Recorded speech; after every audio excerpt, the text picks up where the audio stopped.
오늘 이거부터 챙겼네, 쟤는.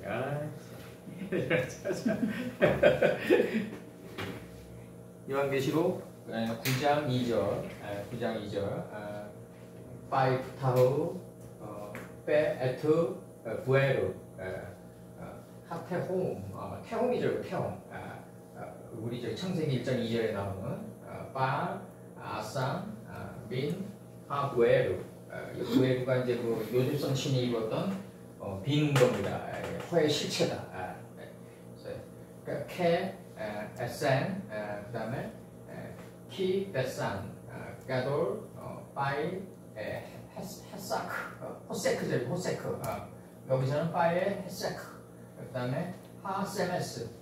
그다음에 베하 라키아 민 키토르. 그다음 하 부에르.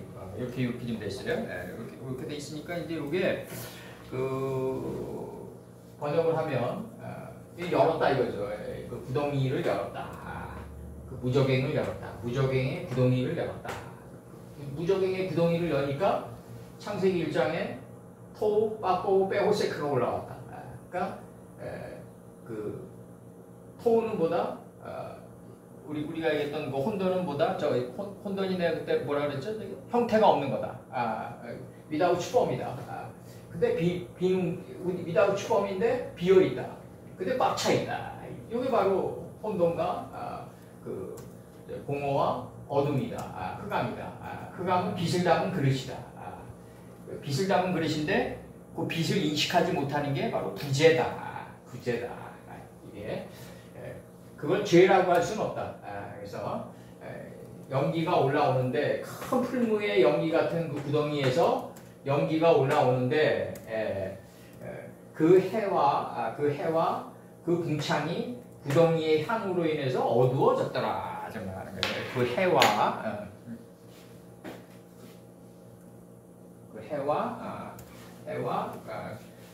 그 궁창이 그 구덩이의 향으로 인해서 전치사 원인 제공이요. 어두워졌더라. 묵됐더라. 묵됐다. 궁창이 이게 좀 어두워진 게 아니라 묵됐다. 아주 그 고갱이가 얘기하는 그 암바 색깔에 가까워졌다. 그냥 그 자기 영의 세계의 색깔에 아주 궁창이 이제 빛과 어둠을 갖게 한 거기에 들어갔다. 그냥 얘기하는 거지. 채워졌다라는 의미. 이게 뭐냐면 이제 그 완전히 가까이 접근했다. 채워졌다. 빛으로 채워진 거예요. 그래서 이제 묵대버린 거예요. 묵대버린 거. 어두워졌다. 말씀의 뜻이 채워졌다라는 의미의 어두워졌다. 그러면 이제 그 우리가 얘기하는 암바 색깔이 나온다. 그러니까 이제 우리 이제 박목사님도 잘 아시다시피 이제 그 모든 약초를 다 끓이잖아요. 암바 색깔이 돼요. 이상하게. 짙은 분홍색이 된다고. 거의 신성이기 때문에 그렇다. 그래서 여기서 우리 키베산 요거는 근데 여기서부터 적었구나. 여기서부터 키베산은 그 창세기 19장 28절에서 소돔과 고모라와 소돔이 하나님의 말씀이 마음판에 새겨진 상태를 소돔이라고 한다. 요 상태가 혼의 고모라를 덮친 거다. 그 오온들을 향하여 소돔과 고모라와 그 오온들을 향하여 눈을 들어 창세기 39장 18절이라고 했나요? 19장 28절. 창세기 19장 28절이요. 그래서 이 소돔은 우리 하나님의 말씀이 우리 마음판에 새겨진 상태가 소돔이다. 이게 고모라를 덮친다. 실제 고모라의 뜻이 덮치다예요. 또 이 온들을 향하여 눈을 들어 연기가 옹기점 연기같이 치밀음을 보았더라. 그래서 옹기점 연기같이 할 때 연기로 나와요. 이게 여기서 이게 옹기점 연기같이 이렇게 올라온다. 푹푹푹푹 이렇게. 그래서 출애굽기 9장 8절 여호와께서 모세와 아론에게 이르시되 출애굽기 9장 8절 여호와께서 모세와 아론에게 이르시되 너희는 풀무에 제 두 움큼을 가지고 모세가 바로의 목전에서 하늘을 향하여 날리라. 이렇게 돼 있단 말이지. 두 움큼을 가지고 이제 하늘을 향하여 날리는 거예요. 예수님은 이제 하늘을 우러러 축사를 하시는 거죠. 예수님 마태복음에서는 마태복음 잠깐 볼까요? 이거 마태복음에 보시면은 마태복음 14장을 보시면 이제 뭐라고 나오냐면 예수께서 14장 여기서 이제 그 오병이어가 여기서 나간단 말이에요. 이제 나가면서 뭐라고 그러시냐면 제가 저기서부터 읽어드릴게요. 14장 16절서부터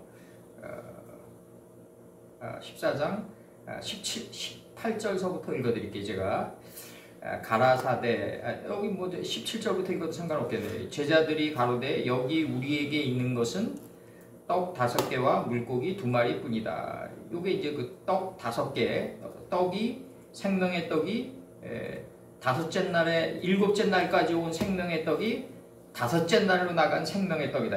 이게 7째 날까지 와가지고 5째 날에 5이치로 나간 생명의 떡이다. 요거는 요게 이루어지려면 물고기 뱃속 안에서 무한반복을 해라. 연한을 이루면서 떡 5개가 이루어진다. 하나님의 입장에서는 오병이어고 우리 입장에서 보면 이어오병이다. 그래서 가라사대 그것을 내게 가져오라 하기로 무리를 명하여 잔디 위에 앉히시고, 이 잔디가 뭐냐면 원천의 복이다. 하늘이다 이거죠. 잔디 위에 앉히시고 이게 이제 무리 안에 푸른 초장이 있단 말이에요. 그러니까 잔디 위에 앉히시고 이렇게 얘기하신다고요. 떡 5개와 물고기 2마리를 가지사. 이 떡 5개와 물고기 2마리가 잔디의 뜻이다 이거죠. 잔디, 우리 안에 푸른 초장이 있는데 이게 올라온 뜻이다. 올라와 가지고 닿은 뜻이다. 아주 상세하게 나가는 거지. 우리 안에 푸른 초장이 있는데 그 잔디 위가 올라왔는데 잔디가 있는 거는 이제 마음판에 새겨진 상태고, 이게 우리 안에서 올라왔어요. 그러니까 다 닿았어요. 이제 그 경지에. 그러니까 잔디 위에 앉히시고 떡 5개와 물고기 2마리를 가지사. 이 잔디 위의 뜻이 뭐냐면 떡 5개와 물고기 2마리를 가리키는 거다.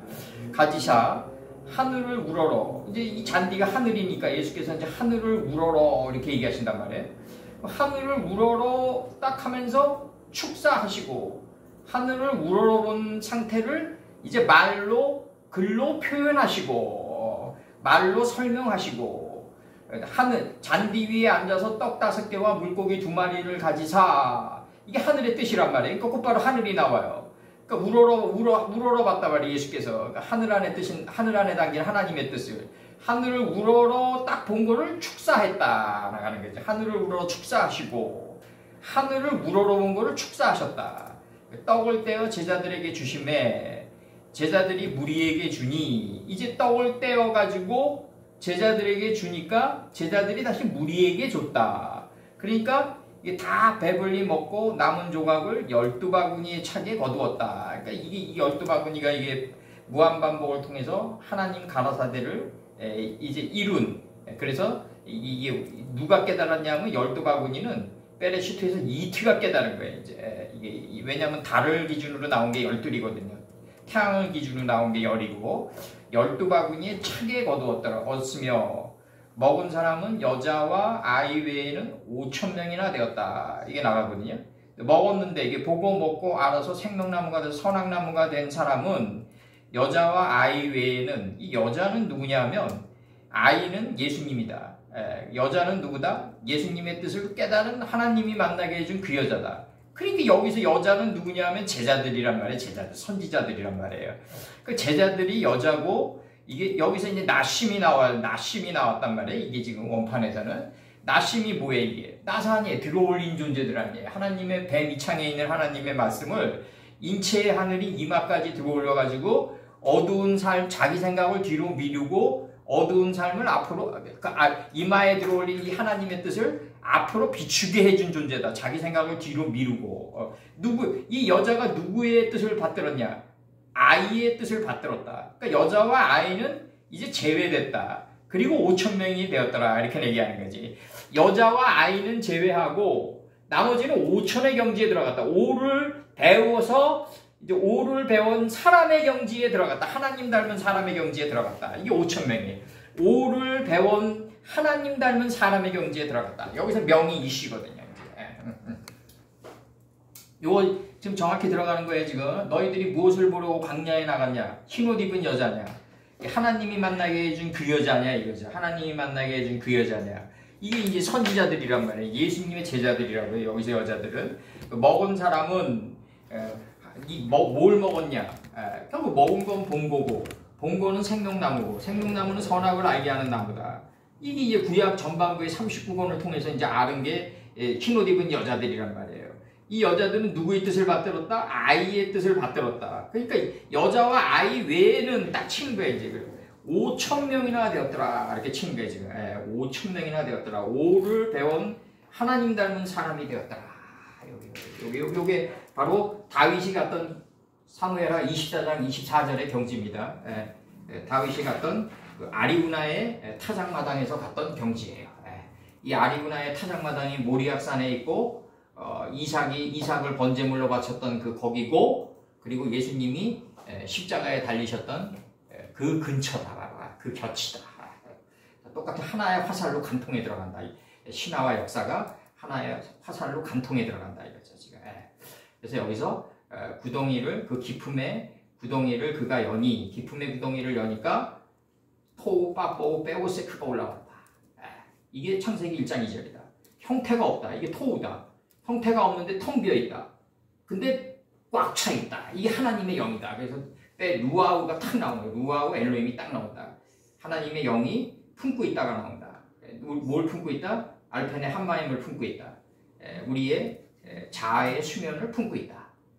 바이오멜 엘로힘 10번을 보내려고 무한반복을 통해서 12방주리를 만들려고 이제 나오시는 거죠. 그래서 그 구덩이에서 한 풀무의 연기 같은, 그 구덩이에서 연기가 올라오는 것을 이제 큰 풀무의 연기 같은, 큰 풀무의 연기 같은 연기가 여기서 큰 풀무의 연기 같은 연기가 그 구덩이에서 올라오는데, 이렇게 쳐야 되니? 큰 풀무의 연기 같은 연기가 그 구덩이에서 올라오는데 그 해와 그 궁창이 그 구덩이의 향으로 인해서 어두워졌더라. 아까 박 목사님 말씀하신 이게 다 덮인 거냐? 다 덮인 거죠. 이제 이 궁창이 확장하다니까. 확장하게 하다. 이 궁창이 어근의 뜻이 라키아, 확장하게 하다.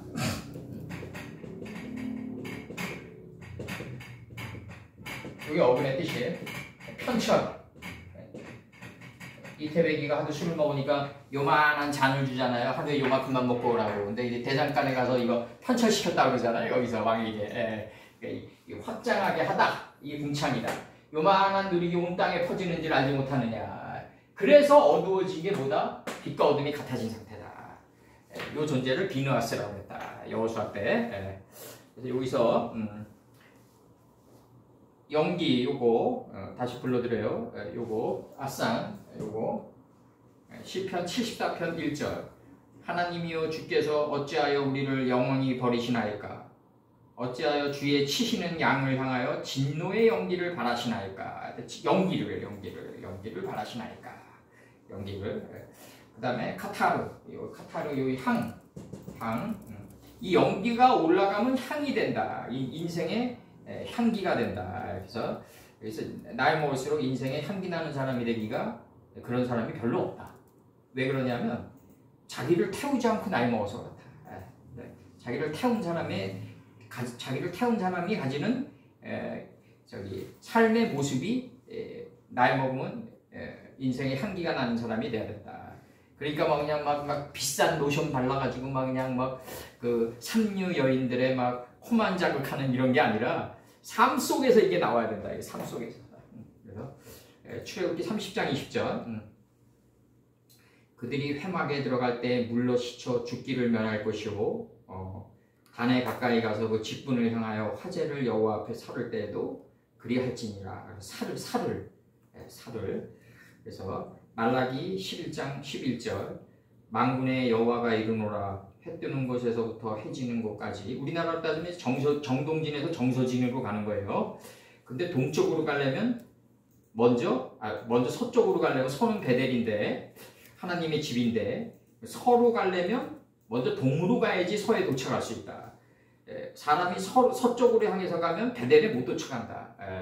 스발로 가는 동편길로 가야 된다. 그래서 말라기 1장 11절 만군의 여호와가 이르노라 해 뜨는 곳에서부터 해지는 곳까지의 이방 민족 중에서 내 이름이 크게 될 것이라. 각처에서 내 이름을 위하여 분향하며 깨끗한 제물을 드리려니 이는 내 이름이 이방 민족 중에서 크게 될 것임이니라. 내 이름을 분향하며 내 이름을 위하여 분향한다는 말씀이 무슨 말씀이냐면 하나님의 말씀을 받았으면 태워야 된다. 태워야 된다. 그게 열정이다. 다 살라가지고 그 이름이 할 일이 없는 단계에 들어가야 된다. 그래서 느헤미야서에서 낭독하고 태우죠. 두루마리를. 그게 다 그거다. 그 이문열의 그 금시조에서도 다 태우잖아요. 자기 작품을. 그랬을 때 그 스승과 다른 동일한 가치의 자기 작품을 보잖아요. 스승을 뛰어넘었다 이런 게 아니라 거기는 이제 우리는 이제 그 9가 6이 돼서 나간 스승님의 모습에 가까이 접근한 50세켈을 내는 거죠. 우리는 50세켈 5단계에 도착해서 6과 가까운 존재가 되는 거죠. 우리는 우리 보고 6을 내라 그러면 못 내요. 사람은. 에스겔 46장 22절 또 네 구석이 있는 그 뜰에 담이 둘렀으며 담은 뭐다? 성가학을 분별하는 것이다. 에스겔서에서 나오죠. 담이 둘렀으며 뜰의 장이 40척이요 광이 30척이요 구석에 네 뜰이 한 척이다. 생명의 장이 빛과 어둠을 나누게 하고 주인 시간을 다스려서 미래의 환난이 비껴가는 게 아니라 환난 속에 복을 보는 자다. 요게 넷째 날에 메뚜기 죽음이고 바로가 넷째 죽음만큼은 면하게 해달라고 한 그 넷째 죽음이 나를 통각해 해달라는 얘기예요. 그 바로의 말씀이. 장이 40척이요 생명의 길이가 40척이요 광이 30척이라. 이제 무틀 땅이라고 했고 모임물을 바다라고 했으며 바다가 서쪽입니다. 요 서쪽 땅에 도달하니까 이제 하나님을 정확히 하는 지식의 풀과 인식과 분별의 씨를 맺게 하는 채소와 열매를 맺은 하나님의 신성이 인격의 열매를 맺은 열매 맺는 나무로 이제 나가게 된다. 요걸 30척이라 한다. 구석에 네 뜰이 한 척수며 구석이란 건 뭐냐면 인식과 분별의 끝자락에서 네 뜰이 한 척수다. 이게 뭐 넷째 죽음의 이치의 뜰이 넷째 죽음의 이치에 넷째 날의 이치에 하나로 다다른 넷째 날의 이치에 내가 하나로 일치한 척수다 이거죠. 구석에 네 뜰이 한 척수다. 그러니까 넷째 날에 내가 하나로 다다랐어. 하나로 인식하고 분별했다. 그거를 내가 넷째 날에 그 죽음에 하나로 일치된 삶을 사는 걸 갖다가 구석에 네 뜰이 한 척수며 이랬다고요. 이제 넷째 날에 내가 가가지고 하나로 일치된 삶을 살아야 된다. 인식과 분별서부터 행동까지 그래야 된다. 이제 에스겔서 46장 22절입니다. 요게 요렇게 요 에스겔 46장 22절이 바로 여기서 얘기하는 향이에요. 분향이라고 해요. 이게 여기서 분향이니까 쑥 같은 향이 올라가는 게 아니라 이게 가져야지 분향이라고. 에스겔 46장 22절이 네 구석에 있는 그 뜰에 빛과 어둠을 나누는 이 담이 둘렀으며 뜰의 생명의 길이가 40척이다 이거죠. 40척. 생명의 길이가 빛과 어둠을 나누고 주야를 다스린 척이다. 만약에 시간만 다스릴 수 있다면, 내가 시간을 다스리고 분별할 수 있다면 미래의 환난은 담은 비껴간다. 야는 반드시 비껴간다. 그걸 미리 알아가지고 비껴갈 수 있다. 담이 오기 전에 말이죠. 작은 징조가 미세한 소리가 계속해서 나를 향해서 다가온다 이거죠. 그걸 간파할 수 있어야 된다. 그거는 자기 자신을 다스린 자만이 미세한 소리의 징조를 갖다 볼 수 있다. 해와 달이 어두운 자는 계속해서 하나님이 보여주시 하나님이 한 방에 더블 취업을 매기지 않아요. 절대로 그러지 않고 서서히 작은 뭉게구름의 소리를 보낸다 이거죠. 이 징조를. 그때 그걸 간파할 수 있어가지고 빨리 회전해야 되는데 그게 네 구석에 있는 그 뜰이 되지 않고는 내 구속에 있는 그 뜰에 담이 두르지 않으면 빛과 어둠을 나누는 이 담이 두르지 않으면 이게 안 이루어진다고요. 이게 뜰의 장이 40척이요 생명의 넓이가 30척이다. 풀과 이 지식의 풀과 하나님을 정확히 아는 지식의 풀과 인식과 분별의 씨를 맺게 하는 채소와 하나님의 신성이 열매를 맺은 열매나무가 돼서 내 몸 밖으로 나간다. 이때 구속의 네 뜰이 한 척수다. 구속이 넷째 날의 이치로 돼 있는데 내 죽음을 깨달은 이치로 돼 있는데 그 뜰에 하나로 인식과 분별과 행동이 하나로 일치하는 한 척수가 돼야 된다. 이게 굉장히 중요한 거예요. 구속의 네 뜰의 한 척수가 돼야 된다. 여기에 도달해야 된다. 이게 향이다. 이게 향이다. 이게 향이다. 그러니까 이게 지금 그 에스겔과 요한계시록을 비교하면 이 문장의 디프닝이 에스겔이 더 깊다. 에스겔이 더 깊다. 이게 얼마나 보면 이게 책을 읽은 사람들은 안다 그래요. 안다. 이게 그 구덩이로 인해서 궁창에 해가 어두워졌더라 딱 그러는 것보다 그냥 네 구석에 있는 그 뜰에 담이 둘렀으니 뜰의 장이 40척이요 광이 30척이요 구석에 네 뜰이 한 척수다 다 친 거야 그냥. 엄청난 경지죠 정말. 그래서 이제 요거 이제 들어가고 이제 그 다음에 이제 그 요한계시록 9장 3절 9장 3절 들어갑니다. 또 찍으십시오. 요거 질문 있어? 좀 얘기하는데 뭐 자음이란 것도 뭐 만드는 뭐 그 특색이 다 있겠지만 요거 하나하나가 다 깨달음의 성읍이다. 알렙이 발음 키우다고 얘기하면 안 된다. 생무식한 거다가 그 사람 공부 안 하는데 철학이 낫다. 요한계시록 9장 3절 우민 하키토루 야차 아르베 알하레치 그 다음에 파이나텐 와켐 살레탄 여기 나오는 거죠. 사바탄 케 살레탄 크셀라탄 이렇게 들어오는 것 같은데 아크베아 하아레치 이렇게 보입니다. 여기서 그 연기 가운데로부터 넷째 죽음 황충의 이치가 나온다 이거죠. 이게 굉장히 중요한 거죠. 그 연기가 향이 됐을 때 이제 그 연기 가운데로 나오는 이 황충이 메뚜기란 말이죠. 이 메뚜기가 이제 아르바인데 이게 이제 다윗 그 가로가 그토록 이제 절실하게 사무쳤던 넷째 죽음만은 명쾌해달라는 이건데 이 넷째 날인데 이게 빛과 어둠을 나뉘게 하고 주야를 다스렸다. 시간인 주를 다스리고 미래의 야인 환난을 비껴가게 한다. 환난 속에 복을 본다 이거죠. 그래서 이제 시간 속에서 이 주야를 다스리면은 이 주야를 다스린 그 상태가 뭐냐면 의미적으로 보면 누벤의 서편경계라고요. 거기가 누벤의 서편경계에서 이제 이게 위강이 촉등한 자가 되니까 시간을 다스린다 말이죠. 시간을 다스렸는데 항상 내가 얘기하지만 모시에 뭐가 온다고 얘기하는 사람은 다 가짜다. 다 가짜다. 그 거대한 흐름 속에서 근저리를 알아가지고 피신하는 거다. 그렇게 시간적인 차원대로 큰 차이는 안 난다.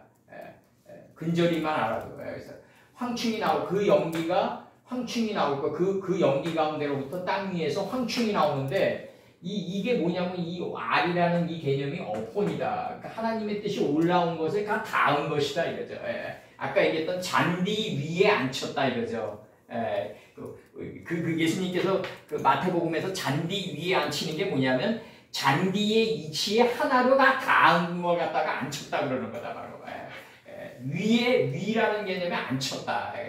그래서 파에나탄 그들이 받았더라. 황충을 왜 저기 3인칭 복수를 받았냐? 넷째 죽음의 이치가 여러 형태의 삶으로 다가오기 때문에 이 와켐이라는 단어를 쓰셨을 것이다. 그리고 사도 요한께서는 그 고민 없이 쓰셨을 것이다 그렇게 생각해요. 사도 요한께서.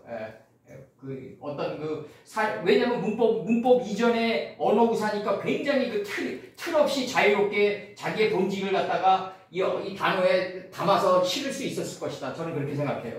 사르단, 이게 권세를 그들이 받았더라. 이거는 그 땅의 정갈들의 권세와 같은 전치사입니다. 여기 캐가 같은 요게 권세를 여기서 이제 아클라베르 요 단어는 요게 이제 체레비디오르라 그래가지고 이제 그 연계형 복수입니다. 의들 이렇게 그 땅의 정갈들의 권세와 같은 권세를 힘을 뭐 이래도 되고 그들이 받았더라 이렇게 돼 있습니다. 정갈은 쏘는 거죠 이제.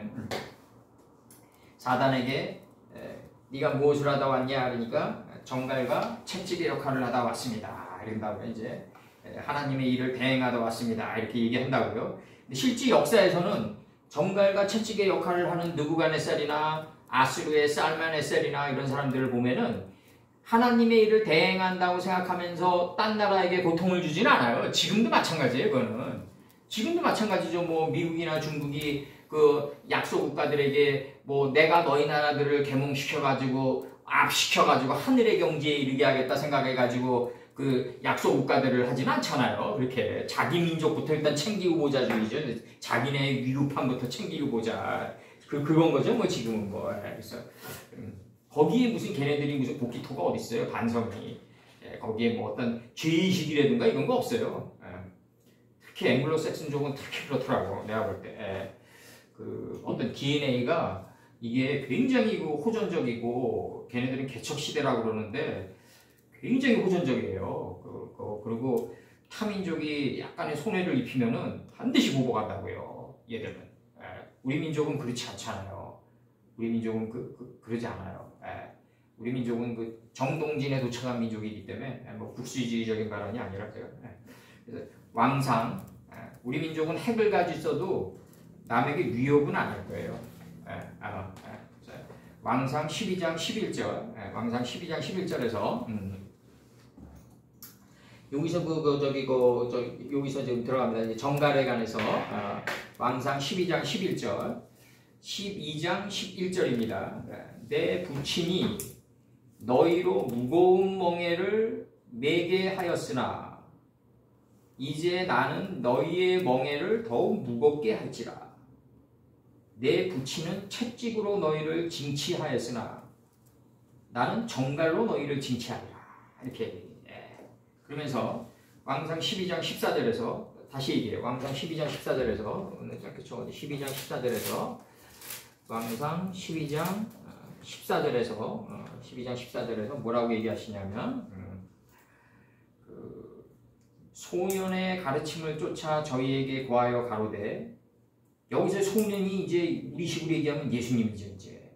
근데 이 흐름으로 보면은 좀 어설픈 장자방들의 가르침을 쫓아 이렇게 생각이 되어진다고요. 여기 한글 문장을 보면은. 그래서 소년의 가르침을 쫓아 르호보암이 저희에게 고하여 가로되 내 부친은 너희의 멍에를 무겁게 하였으나 나는 너희의 멍에를 더욱 무겁게 할지라. 내 부친은 채찍으로 너희를 징치하였으나 나는 정갈로 너희를 징치하리라.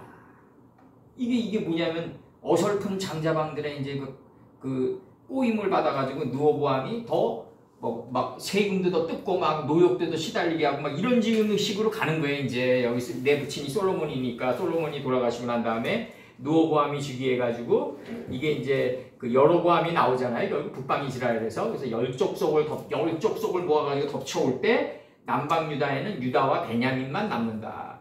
근데 이제 그때 여로보암이 열 족속을 모아가지고 덮쳐올 때 남방 유다를 예수님의 뜻을 몸 밖으로 내보낸 유다와 그 다음에 라헬의 성읍에서 요셉의 뜻을 받들어가지고 자기가 없는 양이 된 막내 베냐민, 작은 강명이 된 베냐민의 이치에 도달케 하려고 열 족속을 연합해가지고 여로보암이 남방 유다를 치진 않잖아요. 그렇게 안 되진 않잖아요. 그냥 노역에 시달리다 보니까 역사적으로 불만의 백성이 증가하다가 여로보암이니까 불만의 백성이 증가해가지고 이제 남방 유다를 치는 이 결과가 오잖아요. 이게 11호죠. 내전이죠. 이름하여 이제 내전인데 이 북방 이스라엘의 이게 지금 남방 이스라엘을 덮치고 이게 이제 그 정갈이라는 게 이게 실제 역사에서는 세금과 노역을 더 강화시키는 쪽으로 이게 나갔잖아요. 이게 지금 실제 역사에서는. 그러니까 우리 하나님이 원하는 방식은 뭐냐면 그 무의식적 역동성을 활용하신다. 그러니까 더 쉽게 얘기하면 악당도 적당한 때 활용한다. 이게 악당도 적당한 정갈과 채찍의 역할로 활용하신다. 근데 그 악당이 불쌍한 거죠. 그 몰모트가 돼버리니까 하나님의 뜻을 자기가 모르고 행하게 되니까 정갈의 역할을 대행하게 되니까 실제 역사에서는 그렇게 나갔다. 그 다음에 이제 여기서 그 다음에 이제 여기서 이제 나오는 이제 권세를 이제 이렇게 표현한 거죠 지금. 그리고 여기서 저기 요 단어 권세 권세는 요거 다니엘서 4장 3절에서 황충은 말이죠. 출애굽기 10장 4절과 10장 9절 좀 참조해 주세요. 황충에 관해서는 제가 한번 읽어드릴게요. 출애굽기 9장 4절과 9절 출애굽기 9장 4절과 9절 좀 참조해 주세요. 아주 자세히 나왔는데 10장 4절 아니에요? 10장 4절 9장 4절 아니고 10장 4절 10장 4절 좀 참조해. 10장 4절과 10장 9절입니다. 제가 읽어드릴게요. 제가 10장 4절 네가 만일 백성 보내기를 거절하면 내가 내일 메뚜기로 내 경내에 들어가게 하리니 이렇게 나온단 말이에요. 이런 문장들이 이제 계속해서 나와요. 이제 모세도 구사하고 이제 열조들이 구사하는 방식의 이 문장이 나가는데 이게 이제 신약으로 들어오면은 아담 한 사람으로 말미암아 죄가 들어왔다 이렇게 얘기하거든요. 그게 무슨 말이냐면 죄라는 것을 도대체 우리는 뭐 때문에 사냐? 죄라는 것을 처음으로 인류를 향해서 긴 나팔을 분 선지자가 바로 아담이다. 그 이전에는 죄라는 걸 모르고 살았단 말이에요. 죄도 모르고 서늘한 기운도 느끼지 못하고, 그 다음에 이게 지금 그 생명삼을 향한 정신이 토대에서 기어가가지고 요단에서 소알까지 물이 덮이는데 이 떡게의 완성이 날개입니다. 공중의 새입니다. 하는데 이름 짓는 권세도 모르고 하나님이 이름 짓는 권세를 줬단 말이에요. 우리들한테. 근데 그거 하나하나를 다 그 우리들을 향해서 하나님께 축복받은 거를 다 설파하신 분이 아담 선친이란 말이에요. 가인 선친은 또 뭐 어땠어요? 또 내가 아우를 지키는 자니까 이렇게 얘기하신단 말이에요. 내 마음판에 새겨진 하나님의 66권을 내가 속건제물의 뜻을 내 이마까지 들어올려야 하지 않겠나이까 이렇게 고백하면서 불을 붙인 이 가인 선친의 이런 모든 것들이 다 이제는 우리가 좀 새롭게 정립이 돼야 된다. 이제는 새롭게 죄가 그러니까 아담으로 말미암아 들어온 게 아니라 처음으로 죄가 뭐냐라고 선포하신 분이다. 바로 죄라는 개념을 정립하신 분이다. 그래서 그러니까 들어왔죠. 그게 안에 있는 게 들어올려졌다. 이걸 들어왔다라고 좀 표현한단 말이에요. 지금. 그래서 네가 만일 내 백성 보내기를 거절하면 내일 내가 메뚜기로 내 경내에 들어가게 하리니. 이 메뚜기 이치가 내 삶 속에 들어온다 이거죠. 인식과 분별에 들어오고 내 삶의 실질을 미치게 된다 이거죠. 이 넷째 날의 이치가 메뚜기가 지면을 덮어서 사람이 땅을 볼 수 없을 것이라. 메뚜기가 네게 남은 그것 곧 우박을 면하고 남은 것을 먹으며 들에 너희를 위하여 자라는 모든 나무를 먹을 것이며 또 내 집과 내 모든 신하의 집들과 또 모든 애국 사람의 집들에 가득하리니 이는 내 아비와 내 조상이 세상에 있어오므로 오늘까지 보지 못하였던 것이라 하셨다 하고 돌이켜 바로에게 나오니 이렇게 얘기한단 말이에요. 이게 그러니까 여태까지 본 게 없단 말이에요. 그러니까 넷째 죽음에 이게 다 사라져야만 다섯째 날로 들어가가지고 은 50세케를 내는 거죠. 이제 은 50세케를 낼 수가 있죠 우리가. 그래서 넷째 날의 죽음이 이게 굉장히 중요한 거다. 그리고 첫째 날을 넷째 날이 뭐 하나다 이렇게 들어가면 안 된다. 셋째 날에 온 게 셋째 날의 이치를 그대로 받아서 나간 게 넷째 날이다. 그래서 출애굽기 10장 4절, 10장 9절 이거 참조해 주시기 바라고요. 다니엘서 4장 3절 크도다 그 이적이여 능하도다. 그러니까 10장 9절은 없는데 메뚜기가. 그러니까 그 흐름을 자꾸 내가 얘기하는 거야. 흐름. 문장의 흐름. 그러니까 이 메뚜기 이치가 들어오는 게 뭐냐면 여기서 지금 메뚜기가 여기서 나오잖아요. 10장 4절에서 네, 거기는 나오지. 어. 거기 하나만 나온다고. 그러니까 고기 하나만 딱 따서 얘기하면 안 된다 이거지. 내가 항상 얘기하는 김 목사님이. 어? 내가 여태까지 설명할 때 그거 하나 딱 따가지고 설명을 하면 안 되는 거고. 내가 얘기했던 대로 오늘부터 들어갈 아라우나의 이 타작마당도 마찬가지야. 이제 다윗이 은 50세겔을 바쳐가지고 번제와 화목제로 삼았더라. 거기서 고기절만 끝나면 안 된다는 거지. 이게 앞문장과 뒷문장의 야발의 흐름을 설명할 수 있어야 된다는 거지. 예? 그러니까 메뚜기가 경내에 들어온 목적이 뭐냐 이거야. 김 목사님. 10장 9절은 없어요. 없고 전혀 그거 저희도 틀리고. 아니 그게 아니라. 엄청 많이 나오는데요. 아니 봐봐, 이 메뚜기가 지면을 덮어서 사람을 볼 수 없을 것이라. 그럼 메뚜기가 4개 남은 그것 곧 우박을 면하고 남은 것을 먹으며 들에 너희를 위하여 자라는 모든 나무를 먹는 게 목적이잖아요. 출애굽기 10장 5절이에요 그 말씀. 6절 이제 6절 들어가는 거야 5절 이제. 말씀이라고. 6절 들어가는 거야 이제. 네, 이제 좀 그렇게 하면 맞죠. 약간 10장 9절이라고 해서. 10장 4절에서부터 9절까지다. 그 흐름을 얘기하는 거야 흐름. 그거야 그러면 되죠. 그 흐름을 얘기해야지. 예. 뭐 메뚜기만 여기서 딱 나왔다 그거만 설명하면 내가 항상 얘기하는 다이제스트 문화다 이거는. 그런 어떤 뇌력이 강화되지가 못한다. 그래서 이제 자꾸 내 흐름을 얘기하는 게 이제 내 마음 땅에 이 하나님의 말씀이 유수처럼 흘러가야 되는 거 아니에요? 이제 야발의 흐름이 돼서 투발가인의 누이 나아마까지. 근데 이거는 이제 영의 흐름이니까 영의 흐름이 요구하는 기억이 우리가 육신의 이 뉴런과 시냅스라는 이 신경세포가 다 사라졌을 때 그대로 남아서 살아있게 된다. 요게 이제 저번에 우리 치현대님이 얘기하셨던 뇌세포가 죽는데 어떻게 기억하냐. 네? 뇌세포가 죽었을 때 기억나는 그 흐름의 기억, 영의 흐름의 기억이 진짜다. 네. 난 내가 죽으면 최 선생님 보면 기억한다니까요. 뇌세포가 죽었는데도 그냥 언어 없이 그냥 기억한다고. 그때는. 예수님이 기억하기 때문에 우리는 예수님이 있으니까 기억하죠. 내가 만약에 내 세포로 최 선생님을 기억하잖아요. 그럼 영원한 게 아니라고 이거는. 영원한 게 뭐냐? 내 신경세포가 죽어도 살아남은 게 뭐냐?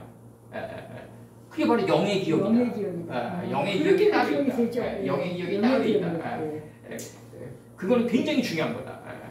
그렇지, 영의 기억이 당연히 있죠. 여기서 찍으시고.